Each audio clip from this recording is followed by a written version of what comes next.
그 서양의 인쇄술을 말할 때에는 우리가 누구나 알고 있는 한 이름이 있죠. 그게 바로 이제 요한 구텐베르크라고 하는 인물인데요. 왼편에 있는 동판화가 바로 구텐베르크의 모습입니다. 구텐베르크는 국가의 관리도 아니고, 구텐베르크는 국가의 도움을 받아서 인쇄술을 개발한 것은 더욱 아니죠. 이 구텐베르크라고 하는 사람은 세공사였어요. 이 사람은 아주 금이나 은으로 보석을 가공하는 그런 사람이었죠. 아주 화려한 장식을 만드는 그런 사람이었습니다. 그런 그가 인쇄술에 관심을 갖게 되고, 인쇄술에 관심을 갖게 된 까닭은 뭐냐면, 당시 구텐베르크가 살았던 시기, 즉 15, 16세기죠. 15세기 말에서 16세기에는 유럽에서 책자에 대한 수요가 늘어났어요. 말하자면 여기서 말하는 책자라는 것은 손으로 베낀 책자들, 등사판에 밀어낸 책자들이었는데, 대학이 발달하고 또 학문이 융성하고 행정이 발달하면서, 그러면서 이제 뭐랄까, 짧은 시간 안에 다량의 책자를 인쇄할 수 있다면 큰 돈을 벌 수 있겠구나 하는 생각을 구텐베르크는 가졌던 거죠. 즉 돈을 벌기 위해서, 개인적으로 돈을 벌기 위해서 구텐베르크는 인쇄술을 개발했다. 고려나 조선에서는 돈을 벌기 위해서 인쇄술을 개발하고 인쇄활동을 한 것이 아니고, 국가나 절간에서 필요로 하는 그런 책자를 소량 생산하기 위해서 개발을 했던 겁니다. 그래서 이제 아까 조금 전에 보신 조선왕조 실록 같은 경우에는 그것은 일종의 공무원들이 개발을 한 거죠. 말하자면 국가의 도움 아래서, 국가의 지원 아래서, 국가의 요구에 따라서 했던 것이고, 서양의 경우에는 구텐베르크에서 보듯이 개인이 경제적 이익을 추구하는 과정에서 인쇄술이 탄생한 것이다. 그래서 이제 옆에 오른쪽 판화는 저 뒤편에 보면 이제 활자를 고르는 모습이 보이고요. 그 다음에 이 앞쪽에는 이제 책에 지금 마감을 하는 그런 작업이 보이죠.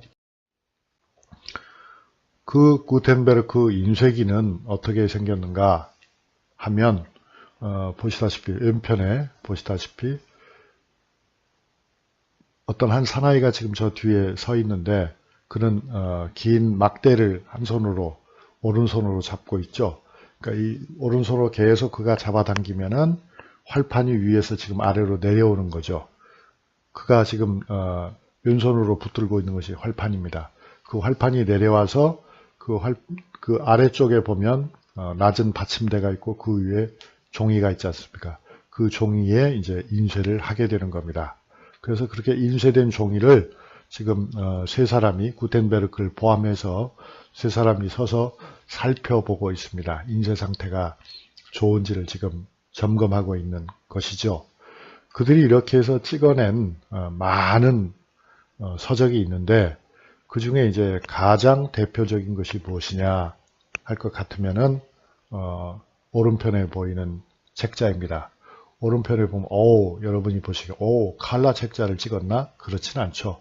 그 칼라가 들어가 있는 부분은 수작업을 통해서 보충해 놓은 것이고, 인쇄를 한 부분은 검정색으로 찍혀 있는 것입니다. 즉 이것이 바로 성서입니다. 성서. 서양 사람들에게 이 당시 16세기 서양 사람들에게 가장 중요한 책자가 바로 성서 아니었겠어요? 그 성서를 구텐베르크는 인쇄했다. 당시만 하더라도 아직 성서를 인쇄하지 못한 상태였기 때문에 구텐베르크 이전에는 이걸 양피지에 또는 종이에 예쁘게 써놓습니다. 그것은 한 사람의 작업량으로 본다면은 이건 뭐 몇 년을 해야 되는 그런 작업이었던 거죠. 그것을 인쇄를 통해서 아주 간단하게 그 시간을 수백 분의 1로 단축시킬 수 있었으니까, 애초에 성서의 가격이라는 것은 보통 개인들은 도저히 살 수 없는 값비싼 물건이었죠. 그런데 이제 구텐베르크 이후가 되면은 웬만한 부자들은 집에 성서를 한 권 정도 비치할 수 있게.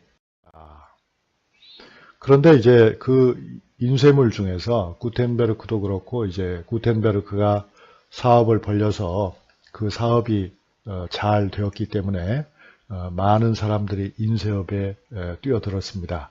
그래서 구텐베르크가 죽고 나서 한 100년쯤 지난 다음에는 전 유럽에 수천 개의 인쇄소가 생기고 수천만 권의 책자가 생산이 되게 되는데요. 즉 대량 생산 체제가 갖춰지는데요.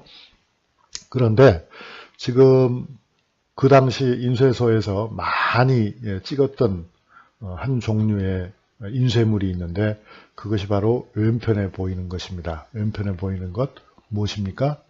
면벌부라고 제가 표시했죠. 면벌부 또는 면죄부라고도 불리는 작은 문서입니다. 이게 뭐 하는 거냐 하면 오른쪽 그림에서 보시면 이 문서의 유통 과정을 여러분이 상상하실 수 있습니다. 오른쪽 그림에 보면 말을 탄 사람들 있죠. 이 말을 탄 사람들은 아마 교회 사람들인 것 같습니다. 가톨릭 교회에서 파견한 사람들인데 십자가를 높이 들고 있잖아요.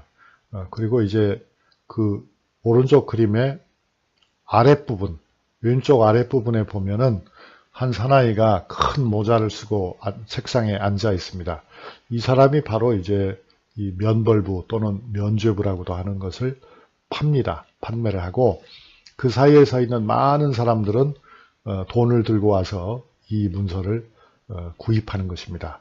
도대체 이 문서가 무엇이길래 이렇게 많은 사람들이 동원돼 가지고 사고 있는 것입니까? 사실상 강제로 판매되었다고 해도 과언이 아닌데 당시 유럽 사회는 여러분이 아시다시피 가톨릭이 지배했습니다. 가톨릭 교회에서는 재정을 확충하기 위한 하나의 수단으로서 왼편에 보이는 면벌부를 인쇄해 가지고 그것을 사람들에게 팔았어요. 이게 내용이 뭐냐면 이 면벌부를 사게 되면 이것을 구입한 사람이 죽은 다음에 천당에 간다는 것입니다. 또 이미 돌아가신 부모나 형제, 가족이나 친지를 위해서 면벌부를 대신 구입하게 되면 그들도 지옥에서 고통을 받다가 곧 천당으로 옮길 수 있게 된다 하는 것입니다. 즉 천당에 가는 급행열차 티켓이다 이겁니다. 면벌부, 면죄부가. 자, 이게 여러분 실제 그럴 수가 있겠습니까? 그거는 뭐 생각하기 나름이지만 당시 사람들은 그렇다라고 믿었지만 그 당시에도 많은 사람들은 그게 과연 그럴지 의문을 가지고 있었습니다. 그 중에 이제 대표적인 인물이 바로 루터라고 하는 젊은 신학 교수였죠. 비텐베르크라고 하는 독일의 비텐베르크라고 하는 곳에 신학 교수를 지내던 루터였는데 이 루터는 그림에 보시는 것처럼 왼편에는 루터가 지금 성문에 무언가를 붙이고 있죠. 그 다음에 오른편에 보이는 것은 한 장의 또 책자입니다. 이게 바로 무엇이냐면 그런데 맨발로 있죠. 그 당시 신발을 제대로 신지 못하는 경우가 많았던 모양입니다.